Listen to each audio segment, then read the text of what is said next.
Don't take it, don't. Don't take it, don't. Don't take it, don't. Don't take it, don't. Jeff Kripal, welcome to the New School. Thanks. Thank you, Michael.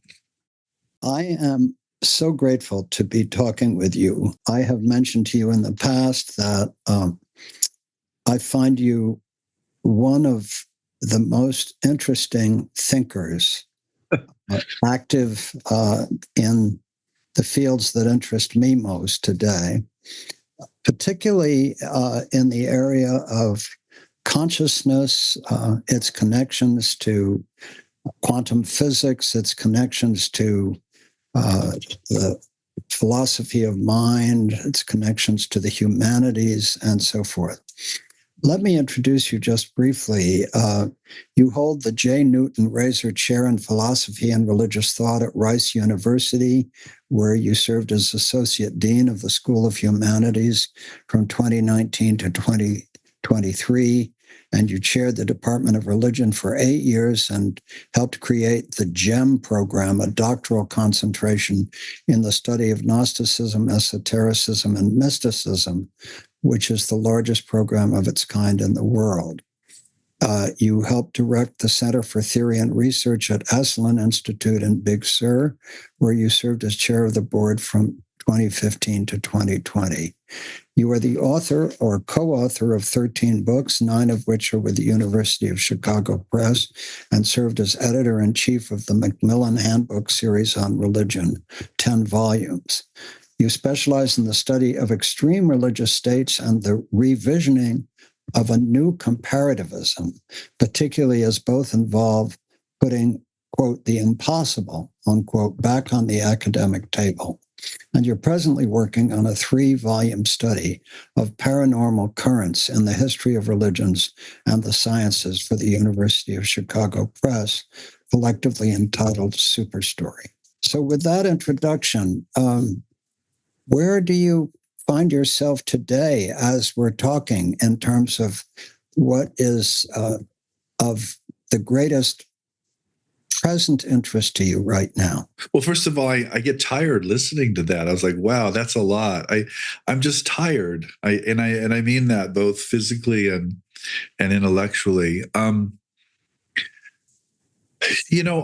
Most of my attention, Michael, today is focused on what we call the Archives of the Impossible, which is this physical archival collection at Rice and the conferences and people that I try to gather or co-host around it. I think a lot about the future. I think a lot about generativity and legacy and my graduate students, frankly. So I think an archive in a university is a really good place to be generative, and to do that. And so that's really where my heart and soul and mind are really on those archives and in those archives. And I mean that both in terms of what we collect and what we bring together, but also in terms of the community that we try to form around them. Well, since that is your sort of core focus, could you describe the archive to us both physically as a space, as a community of co-workers, and technologically? How does the archive actually work? Yeah, so I mean, first of all, it's a beautiful space. It's called Woodson Research Center. It's an actual research center in our Fondren Library at the center campus. The archives themselves consist of 15 collections at the moment. Those collections are stored off-site in a climate-controlled set of buildings.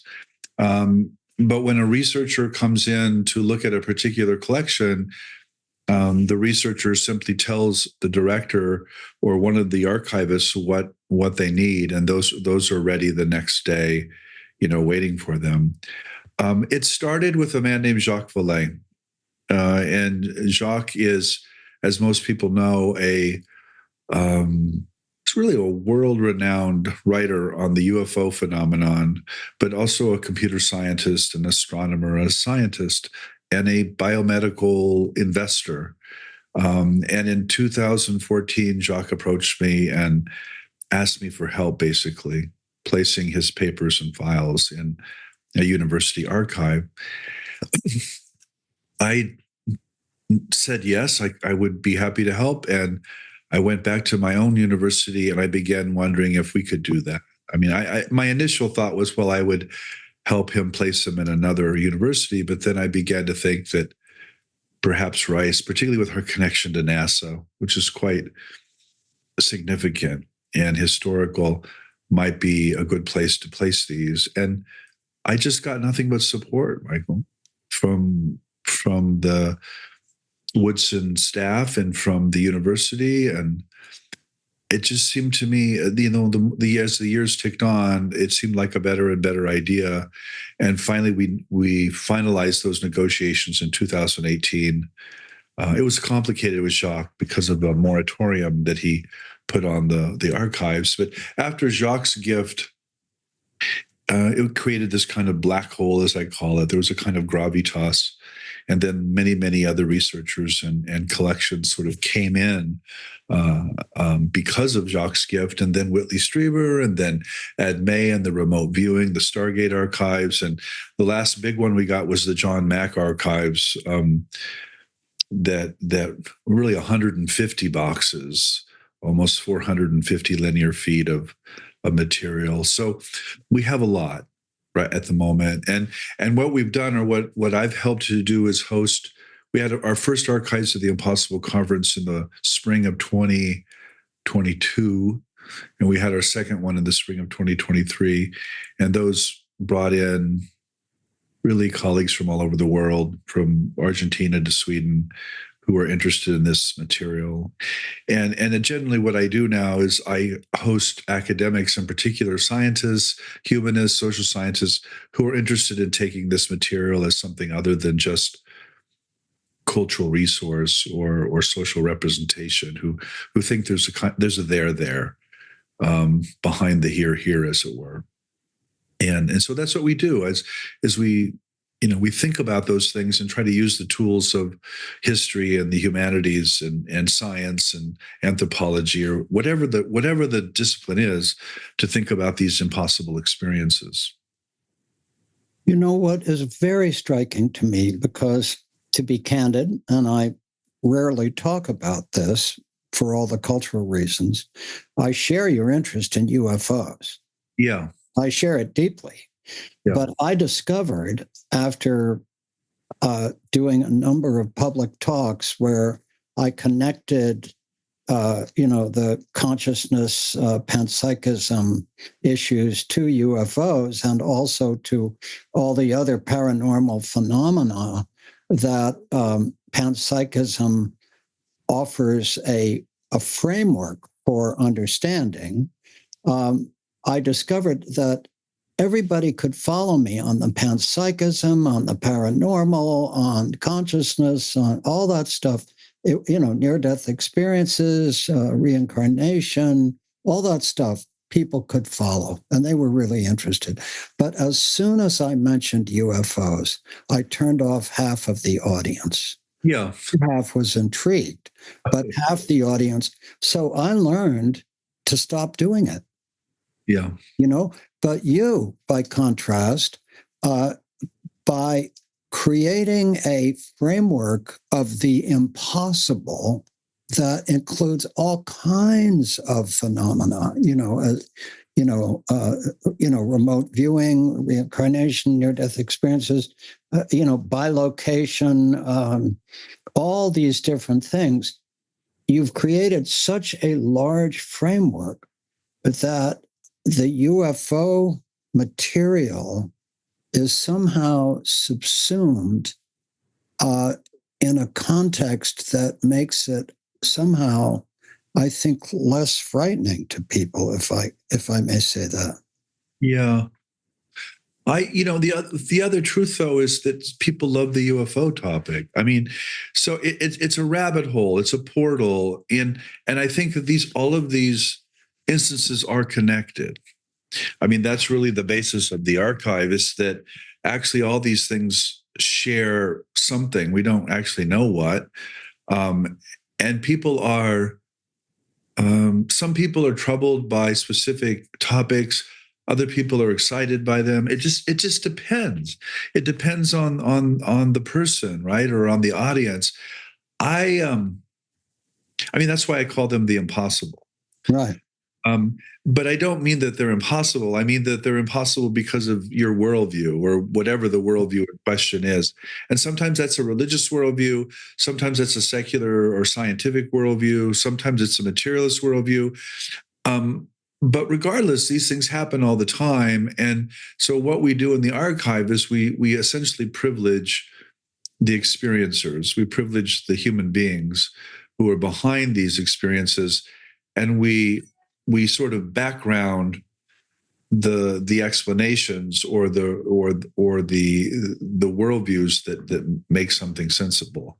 And the UFO is a really good thing to talk about because the foregrounded worldview is often one of a kind of alien invasion Cold War narrative that I don't think is very helpful.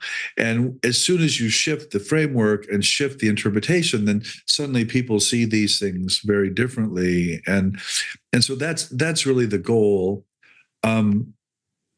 The other goal is to really engage the sciences, Michael, and to really engage physics and biology and anthropology, and that's easier to do with some topics than others. And the UFO, that's not what the archives are about. That's one aspect of them. It's as much on physical mediumship and precognition and clairvoyance and just the weirdness of the phenomena and its role in popular culture, frankly, that really certainly fascinates me, but I think fascinates a lot of people. Well, one of the things about the UFO phenomenon, by the way, I just pulled off my shelf for this conversation, a random sampling of my UFO books. So I obviously had John Mack's two books, especially Passport to the Cosmos, yeah.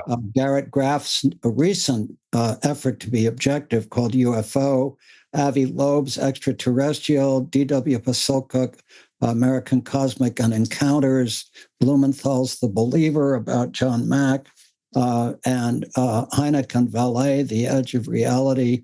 And I also have Vallée's Wonders in the Skies and Vallée's The Invisible College. And to top it off, I think you suggested I look at Carlos Aire. I'm not sure I'm pronouncing it right. They Flew.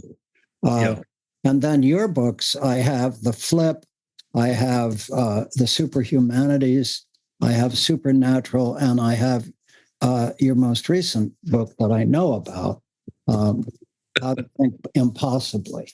Right. So those are the reference. I mean, then nearby, I have David Schreba's Panpsychism in the West. And I imagine you know this guy, Donald Hoffman, who wrote The Case Against Reality.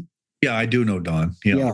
So anyway, for the sake of this conversation, and also just so that listeners know the very partial elements I bring into the conversation, I mentioned those.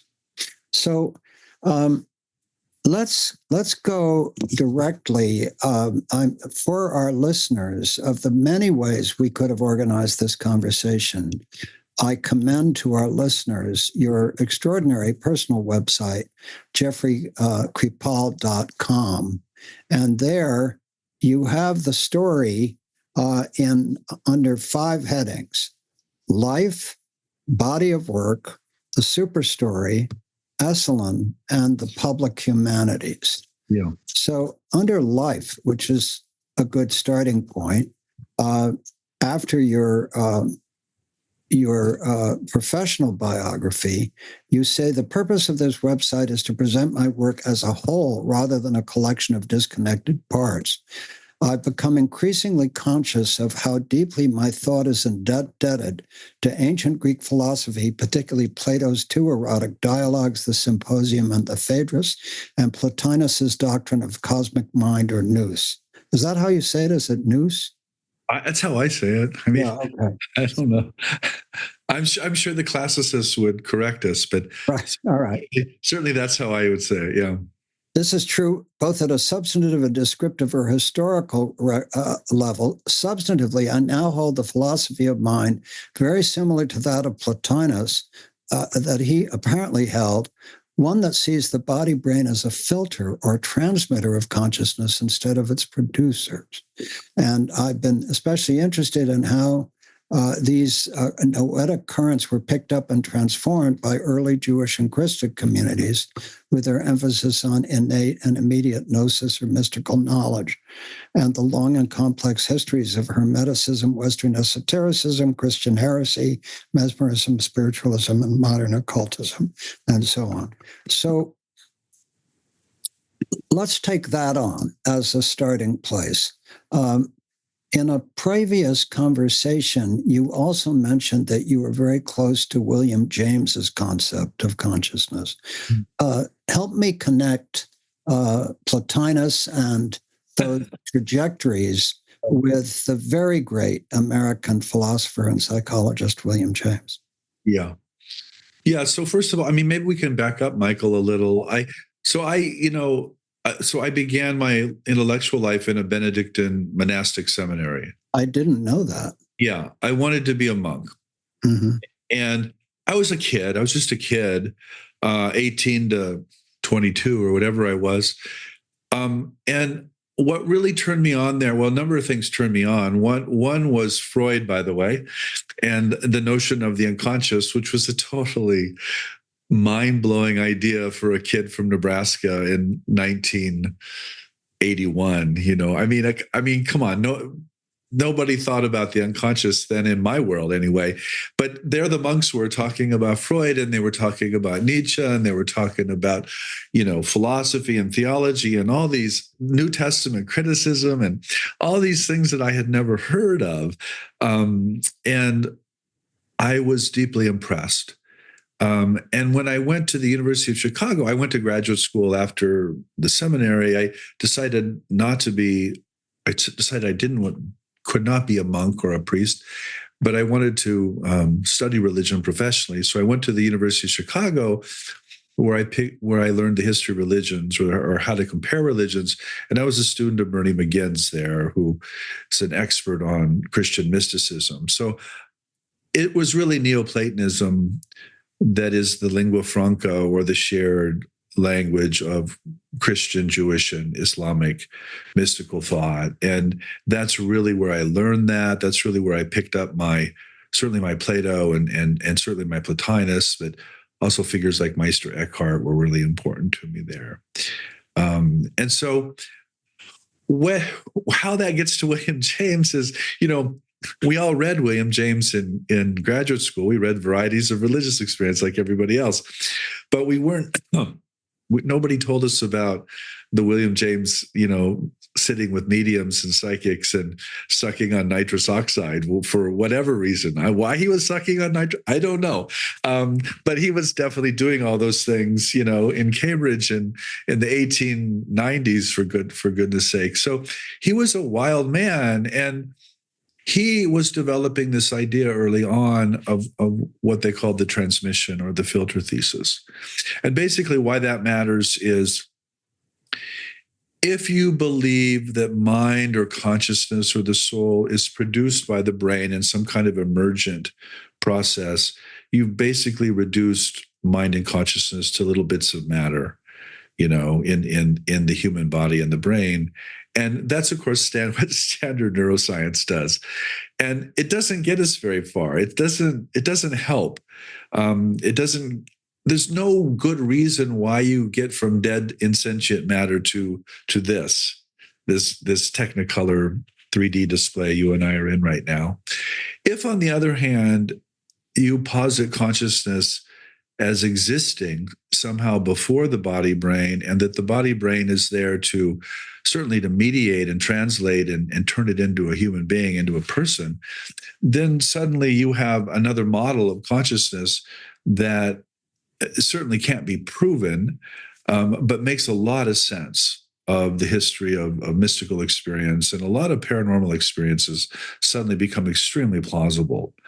And so that's why I adopt the filter thesis. It's not because I know that it's true, but it's because it keeps those things on the table, and it allows me to think about a lot of things that I want to think about, that simply are not possible in a materialist, reductive model of the brain. So those are the two models. So one is productive. You can call it the productive model, that brain produces mind. Therefore, when brain dies, it ends, full stop. There is no consciousness or mind. And then there's the reductive thesis, or the translation thesis, which sees the brain and the body as essentially as a cell phone. And therefore, when the body and the brain died, the internet continues to exist, and perhaps there's more capacity to access that broader mind field. Now, one of the things you do is you take the Platonic streak, and contrast it, by the way, with the Aristotelian current, which has produced the mainstream views that we hold today. But you take the Platonic streak, and as I said, you bring it up through Western esotericism and Hermeticism and all those other things. And then, in a philosophical move that's very interesting, you connect it not only to the New Age literature, which is easy, but the sci-fi literature of Philip Dick, Whitley Strieber, Grant Morrison, and others. And you say, this is where my transhumanism appears. The French philosopher and ufologist Aimé Michel, well before Foucault or the transhumanists, called these other future mentalities la pensée surhumaine ou non-humaine, Superman, superhuman or non-human thoughts. And he compared the abyss that yawns between these other mentalities and our current humanities to the situation of a man trying to communicate with his pet dog. And another analogy is a man trying to communicate with chimpanzees. So could you elaborate on that?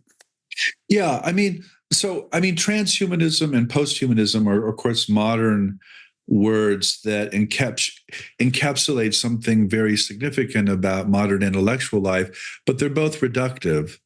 Posthumanism is essentially the argument that human beings are not at the center of things, and that we need to understand ourselves in a larger ecosystem, where transhumanism is really this idea that the human being is temporary, and we can increase our abilities through technology, through silicon, essentially, through being a cyborg. And what I want to say is really not neither of those things. It's a superhumanism. You actually, there was a Freudian slip there. You said this is where my transhumanism comes in. It's where my superhumanism comes in, not my transhumanism. Thank you. Yeah. No, that's okay. But that's the common mistake. And superhumanism is essentially the argument that human beings are innately cosmic. There's something extraordinary about us, but we don't normally have access to those states until we are usually traumatized, or we take a psychedelic compound, or we nearly die, or there are moments in life where this larger life, this larger form of mind shows up, and I want to argue that those are moments where we recognize this superhuman nature of ours, and I do want to relate those experiences back to the human, but it turns out it's a human that's vastly expanded and cosmic, and not tiny and biological and social, which is I think how we understand the human in today's intellectual world. And this goes back to Plotinus, by the way. This is my Plotinian move, because Plotinus had this idea that, yes, we are embodied beings, but we also have access to the nous, to this greater cosmic mind. And sometimes this greater cosmic mind, intervenes and shows itself in a human being, and we have access to not just that cosmic mind, but to what he called the one. And that's what I'm really interested in. You talk about dividing your writing into 3 parts. Could you describe them for us? I don't know about the 3 parts. Certainly the 2 parts. Well, you say my writings can be divided into 3 basic parts, the first 2 of which we might capture under the Latin expression corpus and mysticum, that's body and secret. Yeah. And you say the first involved the history and analysis of the relationship between spirit and sex, or the mystical and the erotic, and the second, the relationship between mind and matter, as manifest in the paranormal, and so forth. And the third, it comes under the rubric of the super story. Yeah. Okay. But really, historically, there's been two modes. The first part of my life really was interested in mystical literature and its relationship to erotic experience, and why so many mystical experiences were also sexual experiences. I really was curious. I really wanted to know why that was, and particularly how male sexual orientation figured into that question. That was really from about 1985 to about 2000. Really is really when I was profoundly interested in that, and then I gradually shifted over to the question of how are mind and matter related, and paranormal experiences became more and more important to me, primarily because of the work at Esalen, by the way, and then my later work with comic books and science fiction and now things like UFOs. And I went from what I call querying the world, which is this link between the mystical and the erotic, to weirding the world, which is this link between the mind and the material world. That's beautiful. And you speak, the first cycle of your writing include Kali's Child, 1995, Roads of Excess, 2001, The Serpent's Gift, 2000 subject.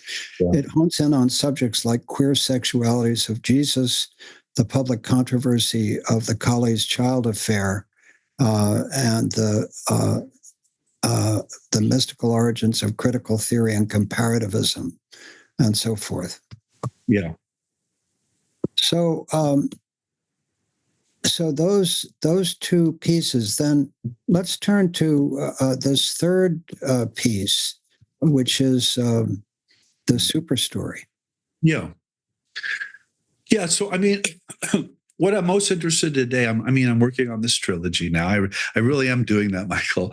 And it's very much about this new story that I think human beings are telling themselves. And the argument here is that, at one point we lived in a religious universe, however that religious universe was conceived, but we don't really live in that world anymore. I mean, I think most of us live in a Big Bang cosmology, and we assume some kind of cosmic evolution, and we essentially live in a universe that science tells us about. And what I've noticed about people's religious experiences is when someone has a near-death experience today, they actually don't go to purgatory, and they don't see the Virgin Mary, or they don't have a traditional religious experience. They tend to go into other dimensions, or they see the galactic environment, or they become one with the universe. Their religious experiences tend to take on whatever the cosmology is what I'm trying to say.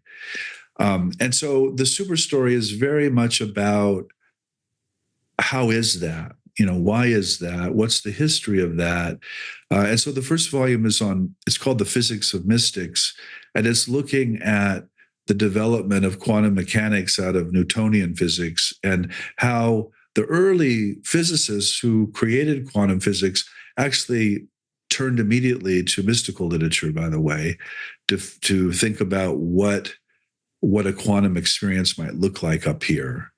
And later they turned to parapsychological phenomena, by the way. They turned to things like telepathy and magic and voodoo and all these things where quantum effects appear to scale up into human experience.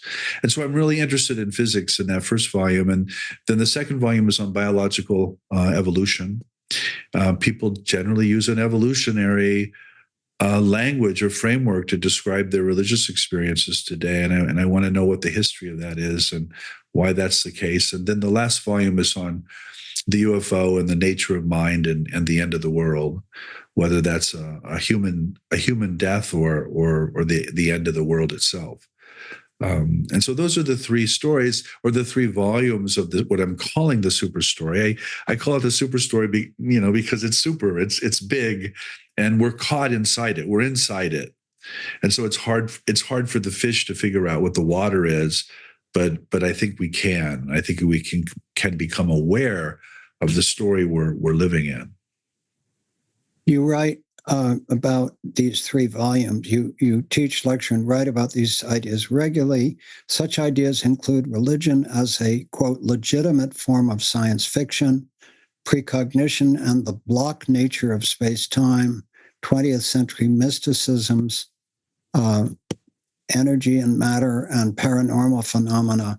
I love this, as actual cinematic-like special effects in the physical environment, volume 1.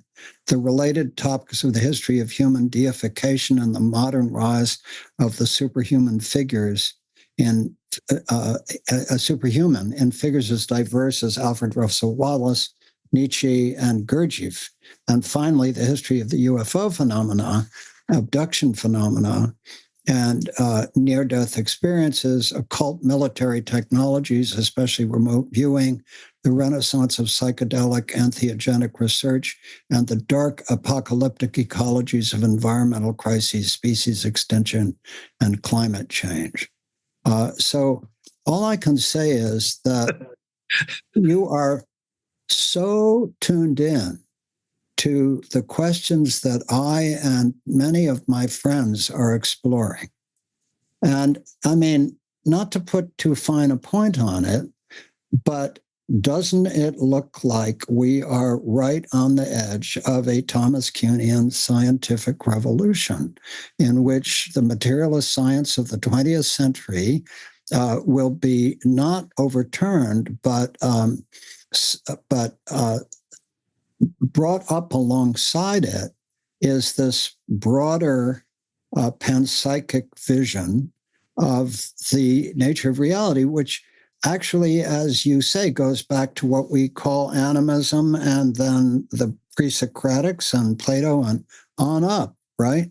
And that it was, as the fabulous Wikipedia entry on panpsychism suggests, that panpsychism was the default view of reality up through the 19th century.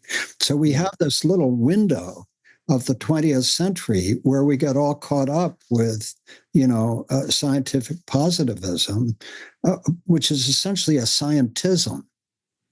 And then there is this movement toward a return. Do you read it that way? Yeah, I do. I mean, I think it's happening, Michael, as you know. I mean, I know you've read The Flip, and the basic argument of The Flip is materialism just doesn't work. Yeah, it just doesn't work. It's not even a beginning of an explanation for consciousness or mind. right. It's not that it works, but we need to jimmy it a little. It's like, no, it doesn't even begin. And so, I actually just did this podcast with Michael Lerner, who's sort of the skeptic. And Michael and I, it was a lovely visit, actually. And he said something to me in the context of the visit that was very warm and I thought really transparent and honest. He basically said, I think the philosophy of mind is moving in your direction and away from me. And what he meant by that is I think it's moving away from a kind of scientific materialism to something like panpsychism or even idealism or something else. And I just said to him, I said, I think you're right, and it's not me. It's not about me. I think that a lot of really smart, intelligent thinkers are moving in this direction. And they're moving in this direction because the older models just don't work. They just don't work. And some of these other models do work.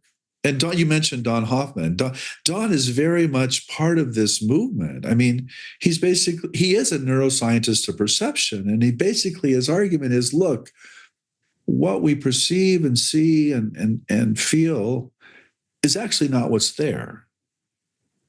We have evolved. We're set up to survive and thrive in a Darwinian sense, but we generally do not understand or perceive what reality as it really is.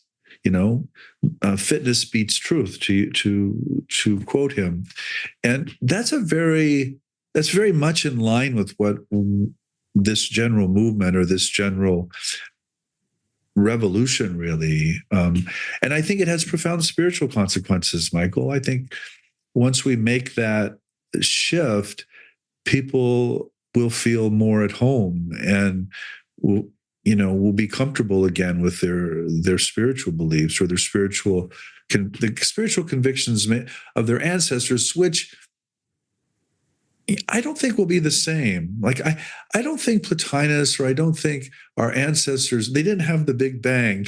They didn't have quantum mechanics. They didn't have evolutionary biology. They didn't have Sigmund Freud. So a lot has changed, but the general idea that consciousness or mind is filtered or translated by the body and the brain is actually not a new idea. It is the default worldview, before the 20th century, as you said. Yeah. On the famous page 109 in the flip, you talk about 5 developments in contemporary philosophy of mind: panpsychism, dual aspect monism, quantum mind, cosmopsychism, and idealism. And then you say these are very familiar to historians of religion and the historian of mystical literature. And you say you move through these not to vote for one of them or to claim mastery, but rather to say, let go of all those colliding billiard boards and supposedly separate atoms. Let go of your assumptions of what a human being is. So if you were to take us on a brief tour of those 5 concepts, I'm sure you've done this before. How would you do that? Oh, my goodness. I mean, first of all, it wouldn't be brief, unfortunately. All right. Well, so you have this problem, right? You have this problem of mind and matter. In a material, if you live in a materialist worldview, you have a big problem.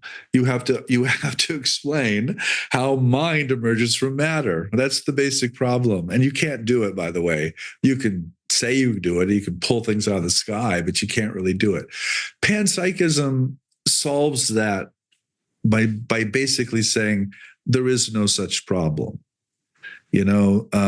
All matter is minded, or all matter is ensouled, and therefore there's never a split. There's never a real difference between matter and mind.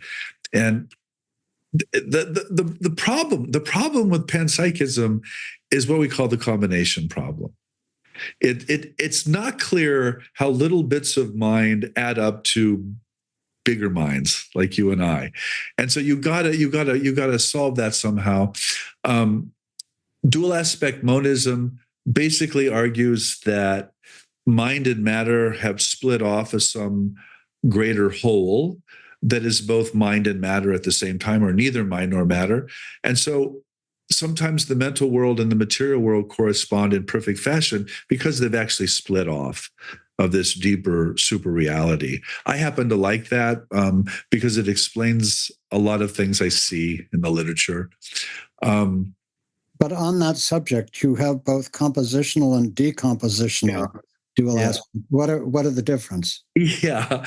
Well, I just described decompositional dual aspect. I mean, it's philosophers are horrible. They're horrible poets. Decompositional dual aspect monism. I mean, it sounds awful. It sounds like a disease, right? But basically what it means is that this super reality down here decomposes into the mental and the material, and that you and I are essentially splitters of reality, and that this mental dimension and this material dimension actually don't exist independently of each other. They only exist independently because you and I exist, and because we split them apart. And what is compositional dual aspect monism? I don't actually know offhand, to be really honest, because I'm not a compositional dual aspect. Right. Compositional forms begin with plurality and work up to unity. But that doesn't. I mean, again, this was Russell's influential position. Yeah, maybe I don't understand it because I don't accept it. It doesn't. It doesn't seem plausible to me. Yeah. So you were a decompositional dual aspect monist. Yeah, and some of my quantum physical friends, they call it neutral monism. I'm like, that's just as bad. That's a horrible expression. Basically, what I'm trying to argue, in my own terms, is that the world is one, but the human is two. Yeah. And what I mean by that is things are unified. They're all connected. But in the human being, we perceive and we know things by splitting things up. Mm-hmm. And I think that's essentially true. So it's ontologically monistic, but it's epistemologically dualistic. Now, a third dimension is quantum mind from Alexander Wendt. Right. A dual aspect monist or panpsychist with a twist. He's an accomplished political scientist and an expert on international relations. Political science was my field. And so he advances the elegant thesis that most of the dilemmas around agency, subjectivity, and freedom, and by extension, you say virtually all humanists, what we struggle with, it's a problem if we restrict our thinking to an outdated metaphysical world. Yeah. So the quantum mechanical worldview for him resolves this in ways similar to you. Yeah. So, I mean, first of all, Alex, I just saw Alex, by the way. He's also an expert on the UFO, by the way. Oh, is he? Yeah. He's one of the few political scientists who will write about the UFO. Oh, fabulous. Yeah. And he writes about it as a political scientist. And the problem that the UFO poses for national security and the nation state, by the way. But it's related to this problem. The problem with political scientists, and I'm speaking as a humanist now, is that they treat the individual as if there is such a thing as an individual. Mm-hmm. As if there's like all these atoms that are making choices, right? And that you can track those choices, and create these societies. What Alex is essentially saying is that human beings are not atoms; they're not individuals. They're walking wave functions, as he calls them. We experience the world as a unified whole as well as we experience it as individuals. And you have to take both of those things into account. And I think also behind a lot of Alex's arguments is his brother is a quantum physicist. So it's this attempt to combine the social sciences with quantum mechanics and basically saying, look, a lot of our social science is Newtonian. It lives in a different kind of physics in a different world that we know is true enough up here, but is simply false down there. And so what Alex is trying to do is create this worldview in which we can acknowledge both that quantum wholeness and that Newtonian difference, that defines. So your fourth one is cosmopsychism, which you say used to be cosmotheism, which was one of the most common ancient worldviews, that the universe is a god, but that contemporary philosophers don't want to invoke God, so they invoke psyche, which is how you get cosmopsychism, right? Right. Yeah. That's just me, Michael. That's me just riffing. I love it. That's what's happening. But then we get to the really interesting one, which is idealism and Kastrup. Tell us a little about Kastrup, who's certainly Bernardo Kastrup, very interesting figure. So, do you know Bernardo? Has Bernardo been on this? I don't know him personally. I've looked at his stuff. Yeah. So I know him personally. I've read probably 10 or 11 of his books. I actually love Bernardo Kastrup. And The reason I love, well, there are many reasons I love Bernardo Kastrup. One is that he's a kind of intellectual attack dog.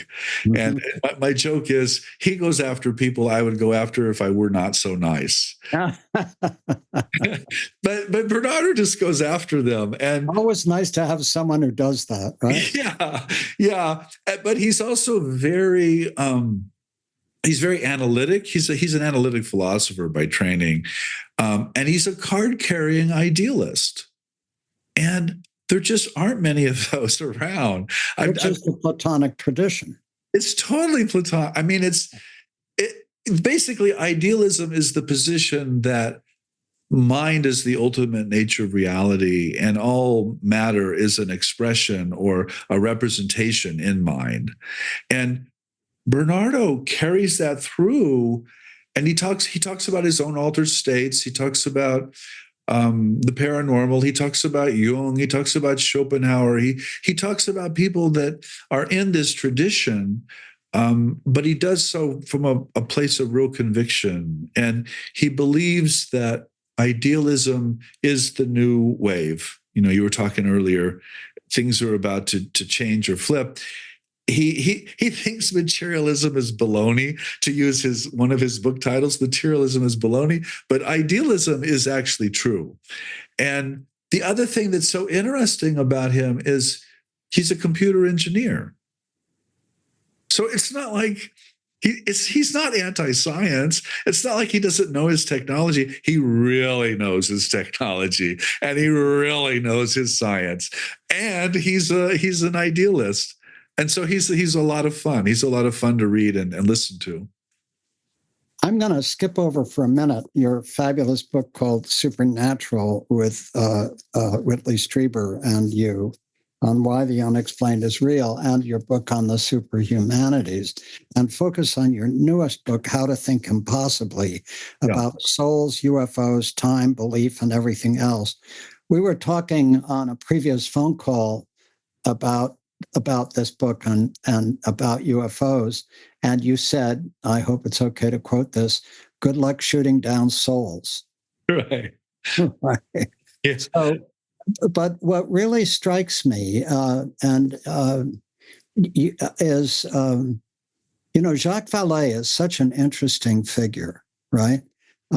Because in his book that he co-wrote with an expert on pre-1940 wonders from the skies, he says he doesn't know if UFOs are real, but he knows that something or someone wants us to think they're real. Right. Right?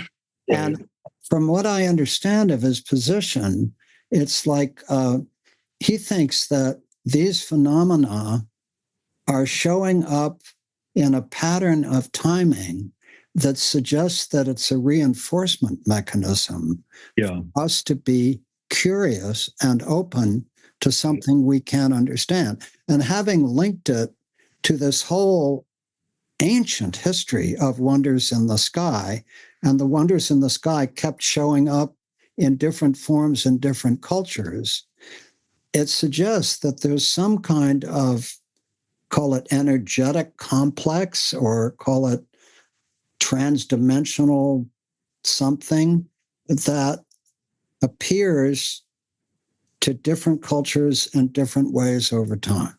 Right. And one of the things that struck me in the UFO literature, I don't know if you've run across this, but there was one story that I read about a woman I think she was in Florida. Her dog or cat was really sick. She prayed to the Virgin Mary, and there was this sound in the night. She goes downstairs, and she basically sees her dog being healed by the Virgin Mary or Christ, I forget which is what. Her husband comes down, and he sees an energy spark, but he doesn't see the Virgin Mary. Right. So in D.W. Pasulka's extraordinary books, there are many examples where things appear to different people contemporaneously in different ways. Right. Right? Mm-hmm. So doesn't that suggest that I mean, my understanding of your position is that you don't take a final position on anything. Well, I'm happy to tell you my thoughts or what. I'd love to hear your thoughts. Yeah. My position is that they're definitely manipulating our perception. That they are. Yeah. In other words, there's an agency to the UFO phenomena, to religious phenomena in general, and it's definitely manipulating how we perceive it. And I think that's why different people see different things. Is they're set up to perceive different things, but also, the phenomena itself is deceptive. And I don't just mean UFOs. I mean religious phenomena in general. I mean seances. I mean apparitions. I mean the Blessed Virgin Mary. There was no Blessed Virgin Mary, by the way, but there is apparitionally. So I really want people to know that, and I want people to think deeply about not just UFOs and what they appear to be, but also the whole history of visionary and apparitional experience across the globe. And it doesn't make any exceptions. I certainly don't make any exceptions to that rule. I think it was D.W. Pasulka in one of her books. And by the way, you're both on the board of an interesting UFO organization out of Silicon Valley. I'd love to talk about that. But she, I think, quotes Vallée as saying that he and Hynek, his colleague, ended up as unaffiliated Rosicrucians. Yeah. Right. What do you think of that? Well, first of all, I write a lot about that. I wrote an essay on Jacques called "The Future Technology of Folklore," and I write about his Rosicrucianism and of Hynek's as well. And what Jacques means by that, though, is he's not Rosicrucian in any kind of creedal or affiliated sense. He's essentially what Nietzsche would call a free spirit. Right. He wants to engage all people's exotic experiences, but he doesn't want to be under the creed of any or the ritual under any particular church or religious organization. Right. And so I think that's what Jacques means by Rosicrucianism is really interesting because it's like this really profound movement in Europe that probably didn't exist. It was made up, right? It was kind of made up as a joke, and then it became real. And then suddenly all these intellectuals wanted to be part of the Rosicrucian tradition, but there actually is no Rosicrucian tradition.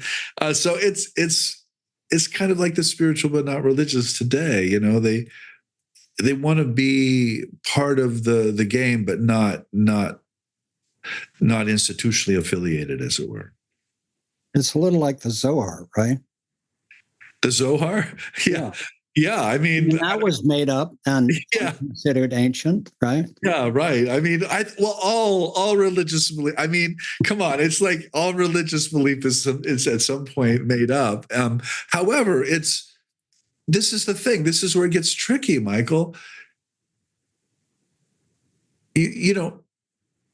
Religious belief is also based on actual experiences, but actual experiences are based on things that we make up.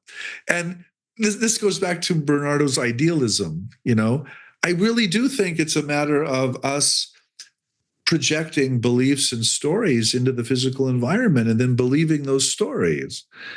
And I don't mean that just about my own religion. I mean that by all religions.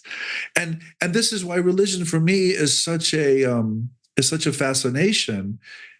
It's clear evidence of our superhumanism, but apparently we can only be superhuman by projecting it outside ourselves.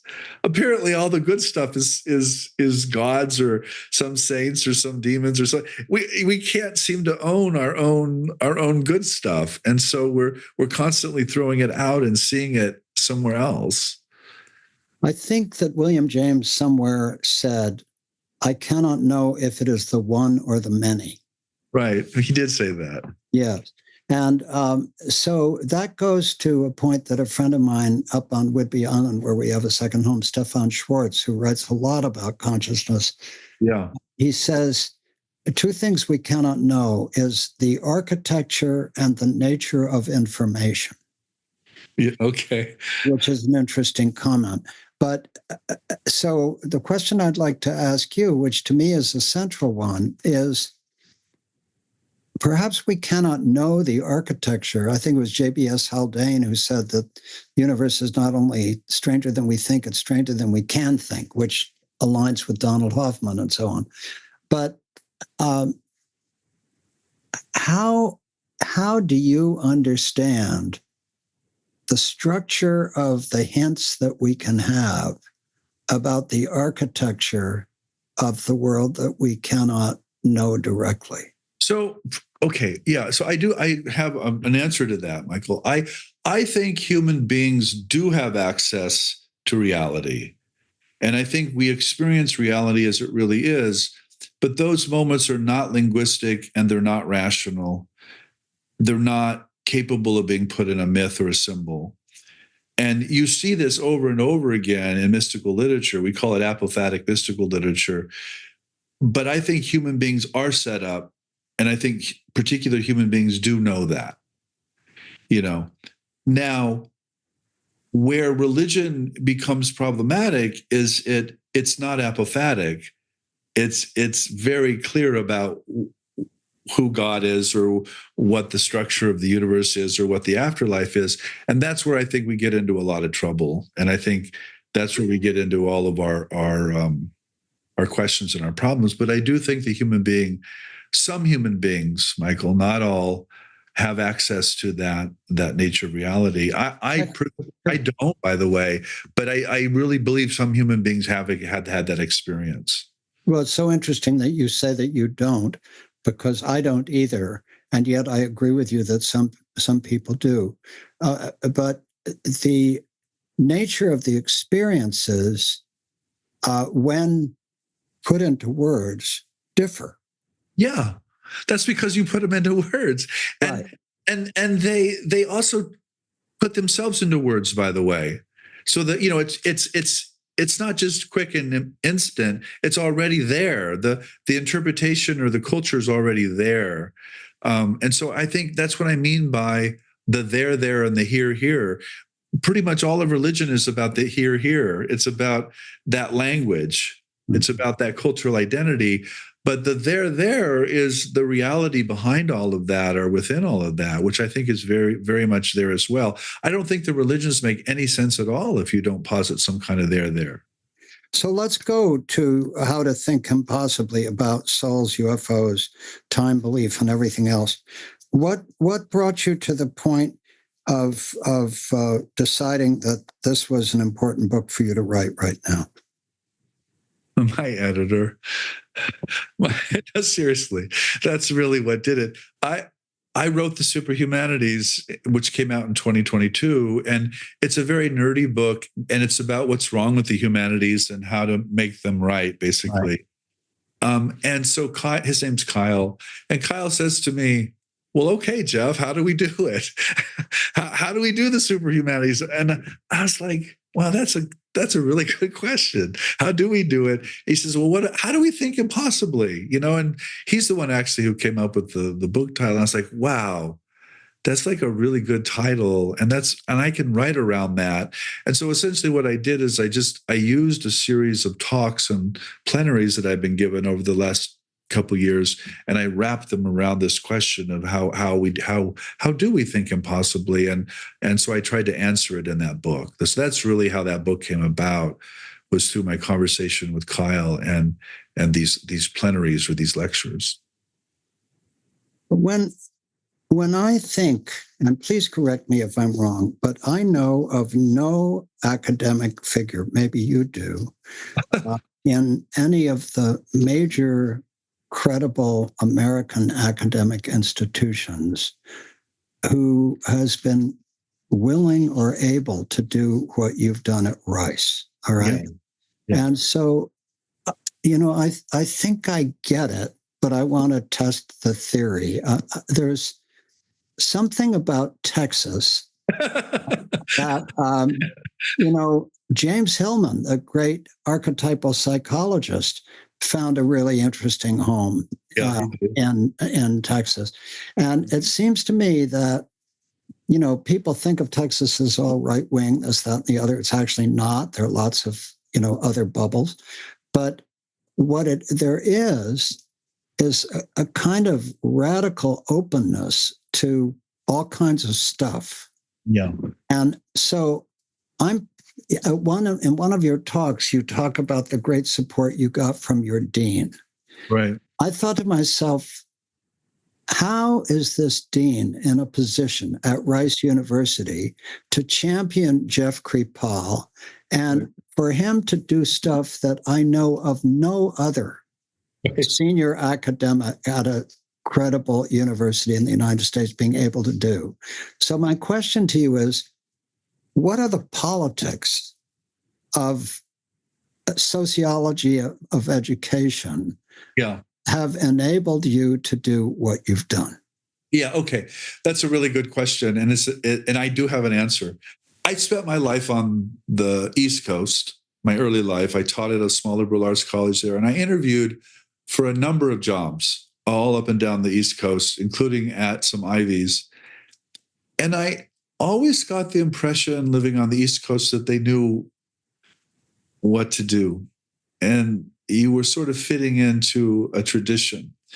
And even the house I lived in, it was never our house. It was always the house of the man who built it. I'm like, he's freaking dead. It's not his house. It's our house. We bought this house. And I would get vulgar and go on and on about that. But it spoke to a kind of traditionalism that I think the East Coast of the U.S. is really dominated by. When I came to Rice in 2002, and I came under some pretty heavy fire, by the way. The Hindu fundamentalists tried to block my hire, and then they tried to block tenure there. And so the provost and the president had to stand up to these individuals, which wasn't probably a big deal, but it nevertheless was significant to me that the university did the right thing, essentially. And when I went to Rice, I basically assumed that they had some idea of what I should do as well. And their response to me was really very clear. It was like, no, you do whatever you do. We're here to support and to resource whatever it is you do. Oh, okay, I didn't believe them, Michael. I thought that was bullshit. And I thought it was bullshit because I had been told the exact opposite for my entire young life on the East Coast. So I do think there's something about, I don't know if it's Texas or if it's Rice or it's some combination. There's some kind of weird independence there that it actually can go either way politically. It can go right or left, and it does. But I do think there's something remarkable about Rice University that I also see, frankly, in California. That's what drew me to California was that openness. Yeah. And I see it in Houston as well. I see it at the university, and so I do think it's really there. I think what you're seeing is genuine. Now, the politics of knowledge. Let me say something about that. I think it's very important that I'm not a physicist or a chemist or a sociologist. Right. I am a professor of religion, which means I don't know anything. I don't matter in the politics of knowledge. And that allows me, though, to get away with a lot, frankly. And I mean that in a good way. It allows me to pursue things that I think could not be pursued if I was in a more respectable discipline. And I work on committees all the time that deal with grants and federal grants and for the sciences and the social sciences. They're under serious pressure, Michael. They have to really behave essentially, and they have to follow whatever their discipline is doing, there is no real money in the humanities, and as a result, we're under resourced, but we can also do I think a bigger or more offline things is what I'm trying to say. Well, that's just wonderful. Well, I want to move toward the last 15 minutes in this conversation. I dearly hope we'll have others, but I want to move toward just some kind of conclusion or wrap, as we say. I guess I just want to start by saying your work enables me to be more courageous. Good. Well, good. I mean, this is the first time at Commonweal that I've recorded something that talks about UFOs. And I've been very aware that given the culture of our work at Commonweal, that UFOs are outside of the pale. Yeah. You know? And so I kind of get to do this with you because I'm having a conversation with you. And, after all, it's just one conversation among several hundred that I've done. But I really know that I really believe that the transformation of our understanding of consciousness is the greatest story of our time. I really believe that. And I believe we are on the edge of a Kuhnian scientific revolution. And I believe you can't really talk about the transformation of consciousness without talking about the paranormal, without talking about UFOs, and without talking about near-death experiences and clairvoyance, telepathy, clairaudience, remote viewing, the whole Edgar Casey and Rudolph. Yeah, you can't do it. And so the ability to have this conversation with you as a, credentialed full professor at a very credible university, where the university actually did the right thing and said, we're not going to tell you what to do. You do your thing. Right. It's called academic freedom. Right. It's called academic freedom. So what have we not touched on that in our last 10, 15 minutes you'd like to explore? Well, I mean, let me kind of riff on what you just said. So Tom Kuhn, by the way, was a buddy of John Mack. Absolutely. He encouraged Mack. Yeah, they were childhood friends. Oh. So Mack's interest in the UFO and in the abduction material, Kuhn was right there with him. He was. Yeah. He told him to pursue it. Yeah. And so I just want to flag that. I mean, I think that's absolutely the case. And when people hear me talk about UFOs and the world of the dead, they don't think they have anything to do with it, but they do. And they do. When you start looking into this, it's fairly obvious. I also, I wrote a book called Authors of the Impossible, and the idea is to authorize these conversations. It's to keep things on the table. And if I can do that through your misperception of me as having some kind of authority, that I'll take it. I'll take it. I'll play that game, and just so we can keep things on the table, and including at Commonweal, I think that's really significant. So I'm happy. I'm happy with that, and that's really the role I think I play fairly well, is just being the academic in the room, and that's what I mean about hosting these conferences. There are a lot of academics, Michael, who are interested in this and who want to speak about it, and their institutions are generally very supportive, by the way. So I think the situation is actually better than people recognize. I don't think it was so good 30 years ago. I know it wasn't. Harvard tried to fire John Mack, but I don't think they would today. And I think we're at a very different place. Well, one thing I notice when it comes to these kinds of issues, this is an overgeneralization, is that the sort of liberal progressive mindset is often less open to this than some variants of the conservative mindset. It's true. Because after all, conservatives, God forbid, sometimes believe in God. Right. I mean, they actually believe in God, you know? Right. What a shocking thought. And so, and the progressive mindset is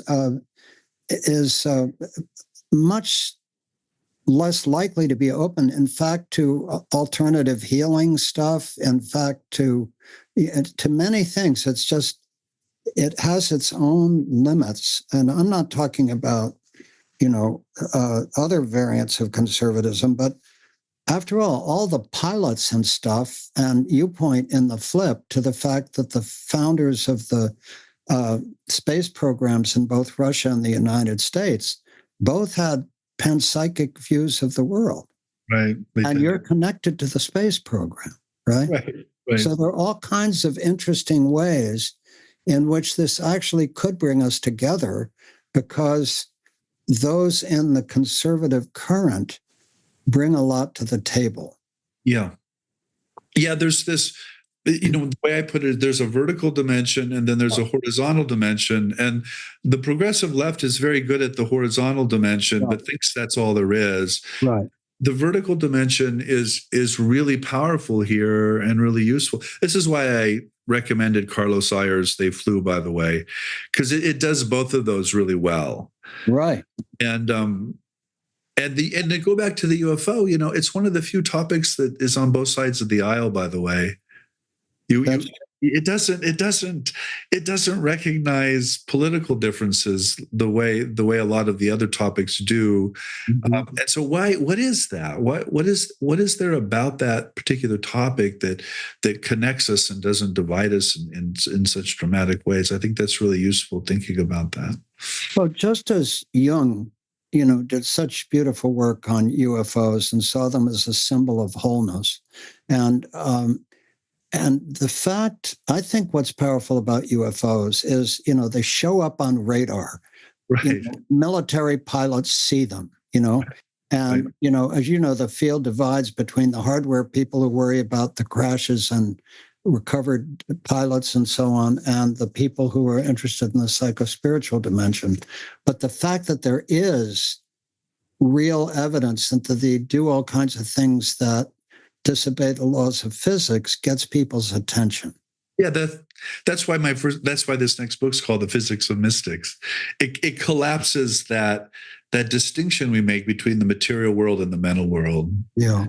And that's why I'm a dual aspect monist, by the way, Michael, to bring it back to the boring philosophical stuff, because they're the same world. It's the same stuff. It's in two different modes. Mm-hmm. Beautiful. Yeah. Well, Jeff Kripal, I am so grateful for this conversation. Any last thoughts, last words? No, let's do it again. And I mean that. I would like that. I would like that very much. I would absolutely love that. I'm so grateful. So thank you for this beginning. And thank you for your extraordinary work and for the courage you give me. Speak about the unspeakable and imagine the impossible. Good. I'm happy to do that. Don't take it, don't. Don't take it, don't. Don't take it, don't. Don't take it, don't. Don't take it, don't.